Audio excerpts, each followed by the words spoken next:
One thing I find fascinating about this, Ron, is how the heck do we get to a point where it seems everybody wants Yamamoto? In the beginning, it was a few teams, and it was maybe he's going to get 180 million or 200 million. Now it's like everybody wants him, they have to have him, and he might get more than even Garrett Cole got. Well, how much did you know about Yamamoto last year at this time? Zero. Right? You knew he was a good pitcher if you followed Japanese baseball. But it's been the perfect storm for this pitcher.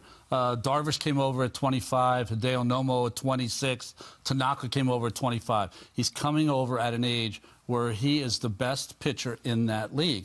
He has done some historic things in Japanese professional ball to the point where it's time for him to go someplace else. And I think one thing that I find interesting, if you get past just the general stuff, listen, when Tanaka came over here, it was signed by the Yankees. I thought I heard some of the same qualities, right? A guy that could throw hard, he had the split finger. Tanaka hurt his arm early in his Yankees career, but plowed through that and was still a great pitcher for the Yankees. But this kid is at the top of his game, and I think in a weird way, Kodai Senga has really added to where he's at. And what do I mean by that?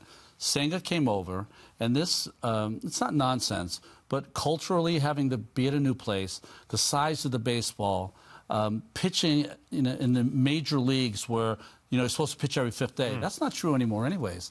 Most teams have a six-man rotation. They give each pitcher an extra day off, which only helps the Japanese pitcher. And Senga's success, if you're looking at Senga, and before this year happened, you'd say Senga's maybe half the pitcher as far as renown that Yamamoto is. So what do you expect for Yamamoto if he comes to this league? That's why teams want him. Do you think, and the Mets obviously have a need atop their rotation, do you think the Mets can have a successful offseason run if they don't get Yamamoto? That's a really tough question. I'm going to say that the Mets are in a very delicate situation. Last year, they had a ball club that was made to, if they don't go to the World Series, it's a disaster.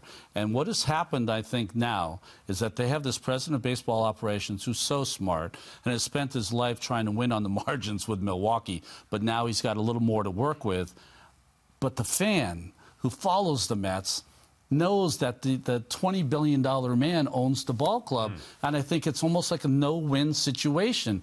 What can you do more than fly to Japan, make a very competitive offer, give the personal touch? That's what you do with every free agent. But I think what happens with the reputation maybe that Steve has gotten is that every fan expects every major free agent is going to be a Met player at some point.